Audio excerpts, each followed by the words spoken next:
Whenever we want to repeat the same kind of calculation across multiple rows or columns, relative cell references simplify life significantly. However, in certain situations, we do not want a cell reference to be updated when copying a formula. In this case, we can use an absolute cell reference to keep a column and/or row constant.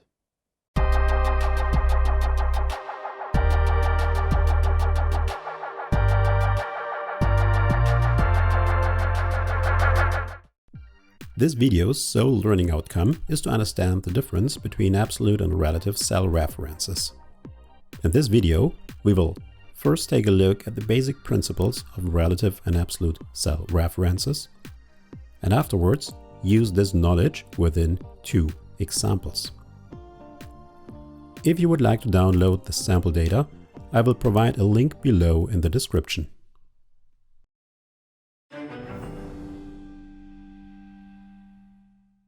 To use absolute cell references, we need to put a $sign in front of the column and/or row indicator, depending on what should remain constant. Let's have a look at the conceptual differences first before we work with examples. For this purpose, let's use a simple data array with values from 1 to 9. First, we enter in cell E2 a relative cell reference to cell A2, and we copy this formula 2 cells to the right, and afterwards everything 2 cells down.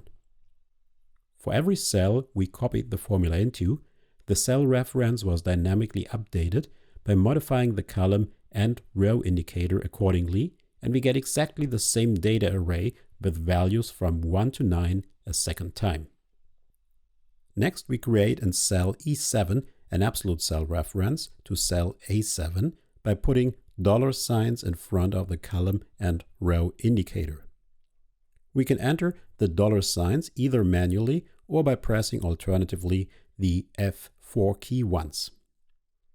If the formula is now copied to the adjacent cells, we are constantly referencing cell A7, and our new data array only consists of the value 1. For our third test case, we create a so-called mixed cell reference. We enter in cell E12 a cell reference to cell A12, and we put a $sign only in front of the row indicator, but not the column indicator. Instead of entering the $sign manually, we can also press the F4 key twice. Now we are constantly referring to the first row of our data array, but the column is modified relatively once the formula is copied. Finally, we test out the opposite combination and enter a $sign in front of the column indicator, but not in front of the row indicator. With this combination, column A stays constant, but the row is dynamically updated.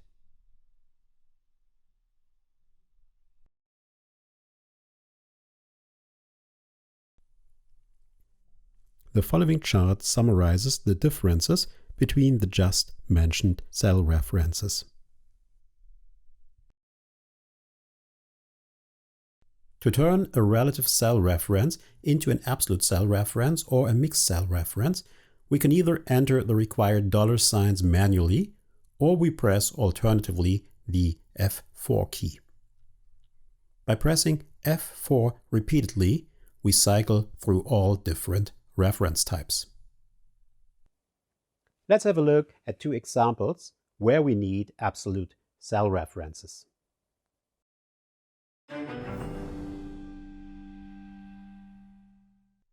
In the first example, we have given onboard service cost per passenger of €5. By multiplying the route-specific passenger numbers with the onboard service cost, we get the total onboard cost per route. To start with the cost calculation for the first route, we take its passenger numbers in cell C4 and multiply it by the onboard cost in cell B1. If we copy the formula to the next cell, we recognize that Excel adjusted the cell references automatically because Excel assumes it's a relative reference. This is true for the route's passenger numbers, but not for the onboard service cost.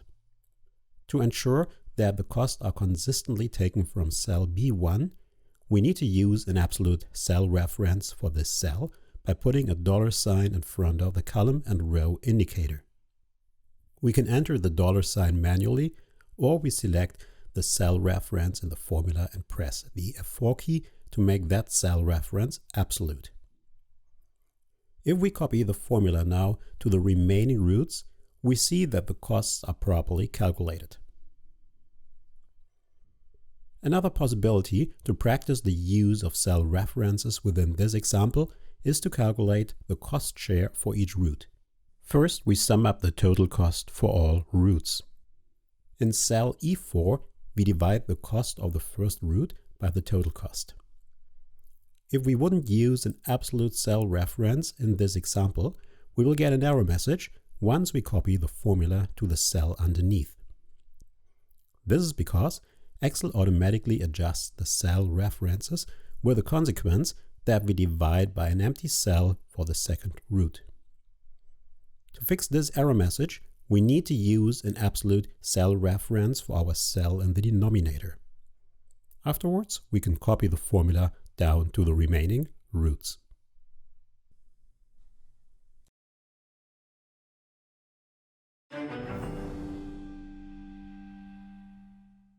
Let's enhance this example a little bit further. This time we want to compare the effect of different onboard service costs within a kind of what-if scenario.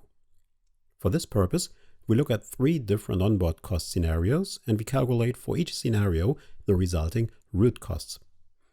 Let's enter our first formula in cell D5 by taking the passenger numbers from cell C5 times the onboard cost for the first scenario in cell B2. Next, we set up mixed references in a way that we can copy the formula straight down to cell F8. For this, we need to understand for which cells we need to use absolute versus relative cell references to select the right passenger numbers and onboard costs. If we copy the formula from cell D5 to cell E5, we need the passenger numbers from cell C5. However, if we copy the formula from cell D5 to D6, we need the passenger numbers from cell C6. This requires that we lock the column indicator but not the row indicator for the passenger numbers by putting a $sign only in front of the C. The opposite is true for the onboard costs. The costs need to stay the same for the different routes, but must be dynamically adjusted for each scenario. This means that row 2 must stay constant, but the column is automatically adjusted to column C or D when the formula is copied to the right.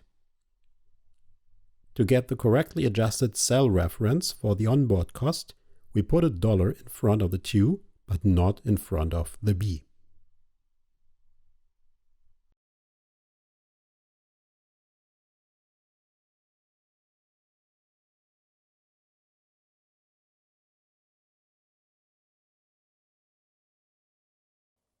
Thanks for watching.